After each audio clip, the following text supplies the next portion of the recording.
ایک درویش تھے, ایک مسجد ہے کوبے والی, ان میں ان کی قبر ہے. وہ زیادہ سال نہیں گزرے, زیادہ زیادہ 40-50 سال گزرے ہوں گے. وہ جب دنیا سے فوت ہو گئے تو ان کی دل کی دھڑکن بہت تیز تھی.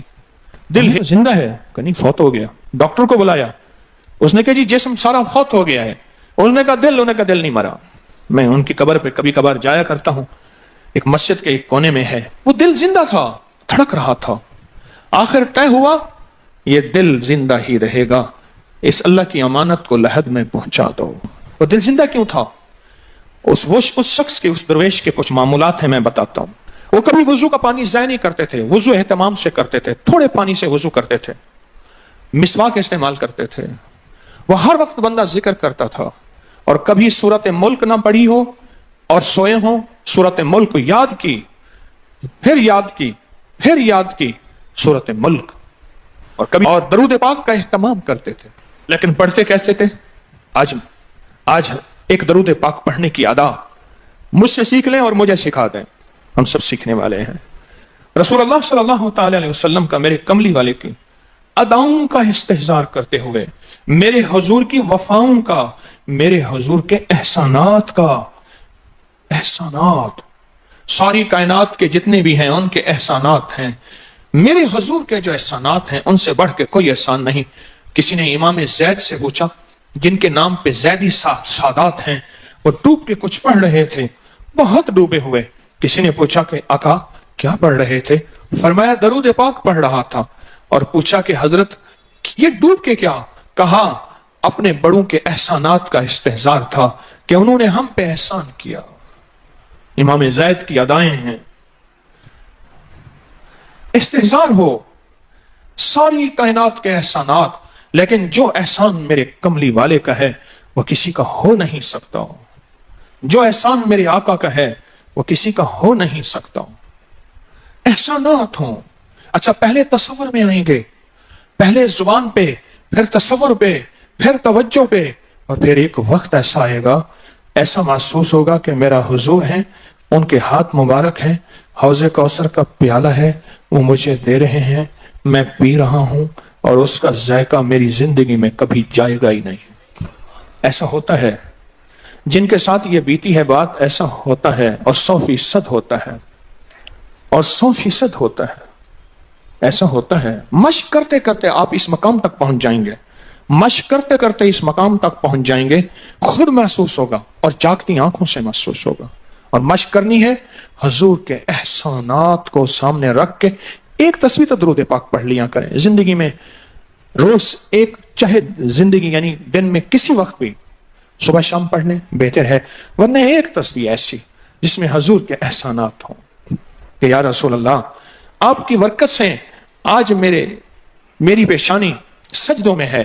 یا رسول اللہ آپ کی برکت سے آج میں آپ سے مانگنے والا, آپ کے رب سے مانگنے والا ہوں, اور اس کے غیر سے مانگنے والا نہیں ہوں.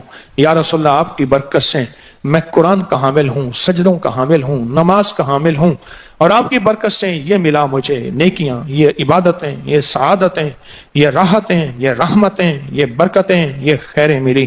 یا رسول اللہ آپ کی برکت سے. ایک تصویر ایسی ہو جس میں میرے آقا کے احسانات کا سخت ترین تصور ہو, سخت ترین خیال ہو, اور سخت ترین استحصار. ایک تصویر ایسی ہو. اچھا پہلے یہ تصور میں بات آئے گی, پھر تصور بڑھتا چلا جائے گا, پھر یہ تصور ترقی کی راہیں اختیار کرے گا, پھر یہ ترقی اور آگے بڑھے گی. بڑھتے بڑھتے ایک وقت ایسا آئے گا کہ احساس ہوگا کہ حضور سامنے تشریف فرما ہے اور میں آقا کے قدموں میں بیٹھا ہوں. آنکھوں سے, جاگتی آنکھوں سے جلوے نظر آئیں گے, جاگتی آنکھوں سے نقشے نظر آئیں گے, جاگتی آنکھوں سے دیدار مصطفیٰ نصیب ہو. کئی درویش تھے, کئیوں نے کہا ہمارے لاہور میں شادرہ ہے, وہاں ایک صاحب تھے, کسی درویش کے پاس گئے, اس نے کہا جی مجھے حضور کا دیدار کرا دیں. فرمایا آنکھیں بند کر. آنکھیں بند کر کی تو تم اس کی جھٹکے سے آنکھیں کھولی. کہا اللہ کی قسم میں نے حضور کا دیدار کر لیا. جاگتی آنکھوں سے آپ ایک آج فیصلہ کریں, ایک تسبیح درود پاک کی پڑھیں, صبح شام پڑھیں, 12 تسبیحاں پڑھیں, 16 پڑھیں, 100 پڑھیں, 1000 پڑھیں, لاکھ پڑھیں روزانہ, لیکن ایک تسبیح ایسی ہو جس میں حضور کے احسانات, حضور کی شفقتیں امت پہ, حضور کی محبتیں امت پہ، میری کملی والے کی عطائیں، شفقتیں، مہربانیاں، کمالات، احسانات، اس کا تصور کرتے ہوئے پڑھیں گا۔ پہلے تصور نہیں جمے گا، پھر آہستہ آہستہ آہستہ آہستہ یہ تصور توجہ میں تبدیل ہوگا، تصور توجہ میں تبدیل ہوگا، پھر یہ توجہ دھیان بن جائے گا، پھر دھیان اعتقاد بن جائے گا، ایقان کہتے ہیں جسے، پھر ایقان یقین کی شکل اختیار کرے گا۔ جب یقین بنے گا نا، پھر ایسے اللہم صلی علی پڑھیں گے اور صلی علی کے سارے نقشے سامنے آ جائے گا، صلی علی کے سارے نقشے سامنے آ جائیں، ساری کیفیتیں سامنے آ جائیں گے۔ ایسے لوگوں کو سنو جو فائدہ ہوتا ہے وہ طی الارض حاصل ہو جاتا ہے، ایسے لوگوں کو طی الارض حاصل ہو جاتا ہے۔ طی الارض یہ ہے کہ اللہ کے بعض اولیاء بندے ایسے ہیں، وہ پہلا قدم اٹھاتے ہیں تو دوسرا قدم 1400 میل کا ہوتا ہے، پہلا قدم کے بعد جب دوسرا قدم وہ 1400 میل کا۔ طی الارض کی آج میں نے آپ کو بنیاد بتا دی، وہ میرے آقا کی محبتیں اور میرے آقا کے احسانات اور میرے کملی والے کے احسانات کا تصور کر کے استحضار قلبی، استحضار لسانی، یہ پڑھ کے درود پاک پڑھیں، زبان سے درود پاک پڑھیں قبول، بے دہانی سے پڑھیں قبول، درود ہے ہی ایسی عبادت، بے توجہ سے پڑھیں قبول، مصروف زندگی میں پڑھیں قبول، وضو پڑھیں قبول، بے وضو پڑھیں قبول، پر ایک تسبیح کوئی ایسی بھی پڑھ کے دیکھ لیں جو میری آخرت کا سامان بن جائے، اور دنیا میں مرنے سے پہلے اللہ میرے دل کی آنکھیں کھول دے، چہرے کی تو کھلی ہیں، اللہ دل کی کھول دے۔ ہاں، دل کی آنکھیں جس کی کھل جاتی ہیں وہ زندگی میں کامیاب، دنیا میں کامیاب، عزتوں کے تاج، شان و شوکت کے تاج، جس کی دل کی آنکھیں کھل جاتی ہیں، وہ نامراد بھی ہے نا تو بامراد ہو جاتا ہے۔ اور جو بندہ حضور کے احسانات کے ساتھ ایک تسبیح درود پاک کی پڑھے گا وہ نامراد سے بامراد ہوگا۔ اور بامراد کیسے ہوگا؟ ذرا غور سے سنیں، بامراد کیسے ہوگا؟ ذرا غور سے سنیں، بامراد ایسے ہوگا، بامراد ایسے ہوگا کہ اللہ پاک اگر اس کی پیشانی پہ بدبختی، شقاوت، ذلت، لعنت لکھی ہے، اللہ درود پاک استحضار سے پڑھنے کی برکت سے اس کی پیشانی پہ رحمت، عطا اور شفقت، مہربانی، محبت اور کرم لکھ دیتا ہے۔ ایک تسبیح ایسی پڑھ لیں جس ایک تسبیح پہ استحضار ہو، دل کی کیفیتیں، دل کی گہرائیاں ہوں، جس ایک تسبیح پہ، اس ایک تسبیح کے بعد پھر آپ اپنے وجود کو دیکھیں۔ ایک فائدہ اور ہوگا جو جنہوں نے یہ عمل کیا انہوں نے بتایا، ایک فائدہ اور ہوگا، وہ فائدہ یہ ہوگا کہ جسم ہواؤں میں تحلیل ہو جائے گا، یہ وجود ختم ہو جائے گا، یہ جو موجودہ وجود ہے۔ دیکھیں، آپ جو خواب دیکھتے ہیں نا وہ بھی آپ کا وجود ہوتا ہے، وہ روح کی دنیا کا وجود ہوتا ہے، یہ تن اور من کی دنیا کا وجود ہے۔ اس وجود کو فنا ہے، روح کی دنیا کے وجود کو فنا نہیں ہے، بقا ہے۔ پھر آپ کو روح کی دنیا کا وجود ملے گا، اور روح کی دنیا کا وجود پھر کائنات کی سیر کرے گا اور کائنات کے جلوے دیکھے گا، کائنات کے مظاہر اور منظر دیکھے گا۔ پھر آپ زبان پہ نہیں لا سکیں گے کہ لوگوں کے برتن چھوٹے ہیں، اور فرمایا پھر یہ شخص اپنے آپ کو چھپائے گا ایسے جیسے کوئی ناپاک کپڑے کو چھپاتا ہے، اپنے عیبوں کو جو چھپاتا ہے ایسے اپنی اس ولایت کو چھپائے گا۔ ایک تسبیح سے ابتدا ہوتی ہے، ایک تسبیح سے۔ میرے شیخ رحمت اللہ علیہ نے مجھے 1984 میں بیعت فرمایا اور اس ایک تسبیح کے پڑھنے کی ترتیب فرمائی، اللہ کرے مجھے بھی مل جائے۔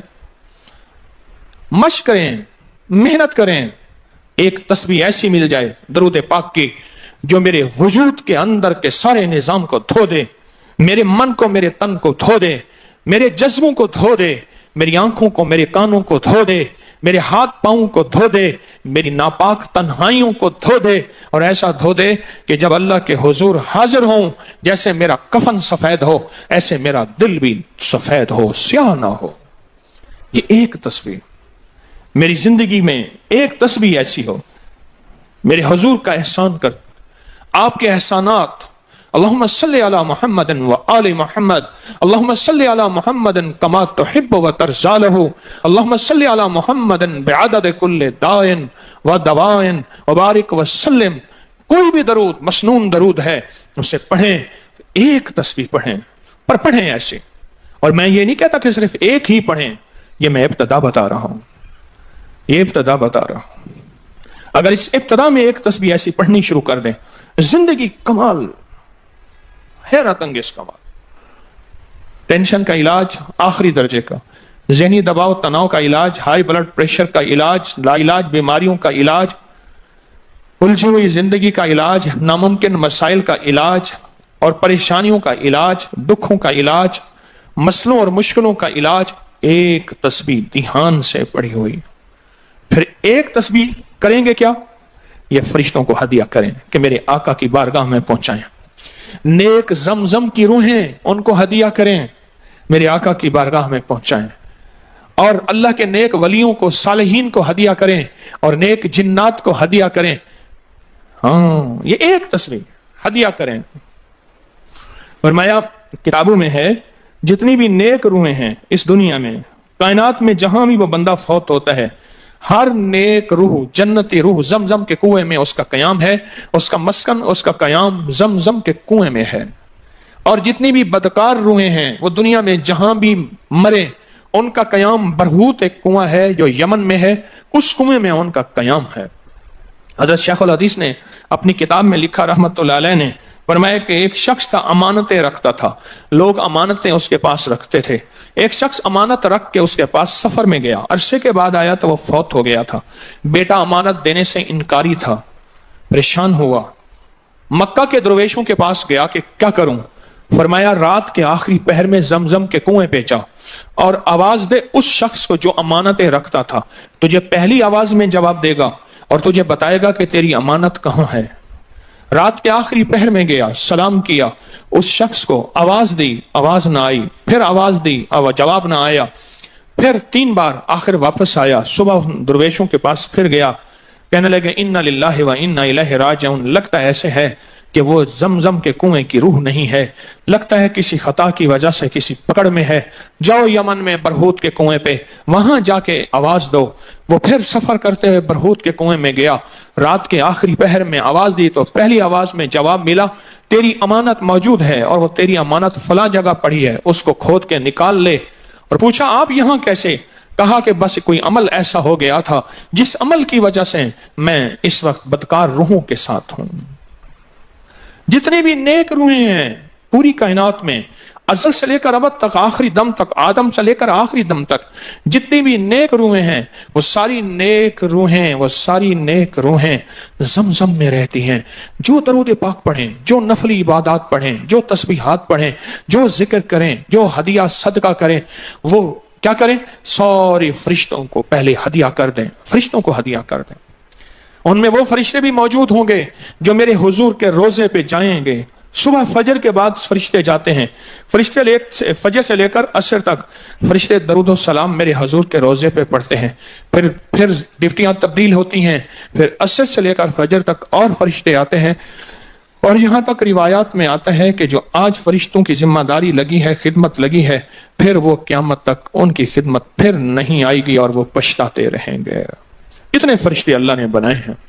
جو بھی درود پاک پڑھیں اور اس کے علاوہ عبادات جتنی بھی کریں، وہ ساری عبادات فرشتوں کو ہدیہ کریں.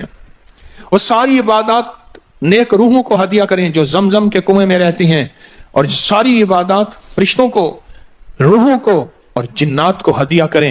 اور ان سے کہیں کہ اللہ سے دعا کریں، اللہ میرے یہ کام بنا دے. پھر کام بنتے دیکھیں، پھر مسائل حل ہوتے دیکھیں، پھر ناکامیاں ختم ہوتے دیکھیں، پھر حالات کو انشاءاللہ سنورتا دیکھیں، سنورتا دیکھیں، سنورتا دیکھیں.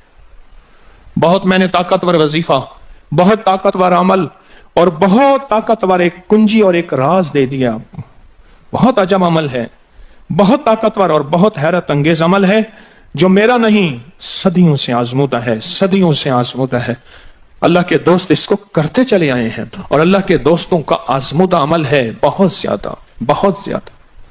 پر ایک تسبیح ایسی ہو جو توجہ سے، جو احسانات کا تصور کر کے، جو میرے کملی والے کے احسانات کا تصور کر کے، تصور کر کے، تصور کر کے، احسانات کا تصور کر کے ایک تسبیح ایسی ہو ڈوب کے، یا اللہ دنیا میں ایسی جگہ کوئی کہیں ہوتی یا اللہ دنیا میں ایسی جگہ کوئی کہیں ہوتی، اکیلے بیٹھے رہتے یاد تیری دل نشیں ہوتی۔ کوئی ایسی جگہ ڈھونڈ لیں، نہیں ملتی، کوئی ضروری نہیں اپنے دل کو تنہائیوں میں لے ہیں۔ وہ کیسے؟ دنیا کے مشغلوں میں ہم باخدا رہے، دنیا کے مشغلوں میں ہم باخدا رہے، سب کے ساتھ رہتے ہوئے سب سے جدا رہے، سب کے ساتھ رہتے ہوئے سب سے جدا رہے۔ کوئی لمحہ ایسا اپنے آپ کو تنہا کر لیں، کوئی لمحہ ایسا اپنے آپ کو فارغ کر لیں، کوئی لمحہ ایسا اپنے آپ کو تنہائی میں بٹھا کے نا ایک تسبیح درود پاک کی، اور تسبیح نہیں ہے یہ انگلیوں کے نشان تسبیحیں ہیں۔ یہ پھر تسبیح بھی جہاں گواہی دے گی وہاں قیامت کے دن یہ انگلیاں بھی گواہی دیں گی۔ پھر یہ تسبیح ہدیہ کریں، فرشتے ٹوٹ پڑتے ہیں اس درود پاک کے ہدیے پہ۔ کیوں؟ ان کی غذا ہی نور ہے اور درود نور ہے، ان کی غذا ہی نور ہے اور درود نور ہے، ان کی غذا ہی یہی برکت ہے اور درود برکت ہے، ان کی غذا ہی خوشبو ہے اور درود خوشبو ہے، ان کی غذا بھی یہی ہے۔ ایک تسبیح ایسی ہو جس پہ آپ دیوانے ہو جائیں۔ یہاں تک کہ بعض مشاہدات میں یہاں تک کہتے ہیں، دیکھنے والے اہل نظر کہتے ہیں کہ ایک تسبیح جو دھیان والی پڑھی اور فرشتوں کو مسلسل ہدیہ کیا، روحوں کو ہدیہ کیا اور جنات کو ہدیہ کیا، تو کچھ ہی عرصے میں فرشتے جاگتی آنکھوں سے نظر آنا شروع ہو جاتے ہیں اور روحیں خواب میں آ کے شکریہ ادا کرتی ہیں، اور جنات جاگتی آنکھوں سے، جنات دیکھیں اللہ نے جنات کو اوجھل کر دیا، پردے دے دیے، روحوں کے سامنے پردے دے دیے، فرشتوں کے سامنے پردے دے دیے۔ فرشتے ہیں، میری آنکھ نہیں دیکھ سکتی، ارواح کا نظام، روحوں کا نظام ہے، میری آنکھ نہیں دیکھ سکتی، جنات کا نظام ہے، میری آنکھ نہیں دیکھ سکتی۔ اللہ پاک پھر پردے ہٹا دیتے ہیں، رخ سے پردے ہٹے، رخ سے پردے ہٹے، طور جلنے لگا، میرے ساقی کا مجھ پہ کرم ہو گیا، میرے ساقی کا مجھ پہ کرم ہو گیا۔ یہ ایک تسبیح آج کا سبق ہے، کملی والے کی محبتوں کا سبق ہے، ایک تسبیح۔ درود پاک وہ عبادت ہے جس عبادت کے کرنے والا کبھی محروم نہیں رہتا، اس عبادت کو پڑھنے والا کبھی محروم نہیں رہتا۔ درود پاک وہ عبادت ہے، ہر عبادت کے لیے اخلاص کی ضرورت ہے، مخلص ہونا ضروری ہے، ہر عبادت کے لیے، ہر عبادت کے لیے اخلاص اور مخلص ہونا ضروری ہے۔ لیکن درود وہ عبادت ہے جس کے لیے مخلص ہونا بھی ضروری نہیں۔ اگر کوئی بندہ دکھاوے کی نیت سے درود پڑھتا ہے تب بھی قبول ہے، قبول ہے، قبول۔ لیکن مومن کبھی دکھاوے کی نیت سے پڑھ ہی نہیں سکتا۔ مومن کے اندر تو للہیت اور اخلاص ہوتا ہے اور اللہ کی رضا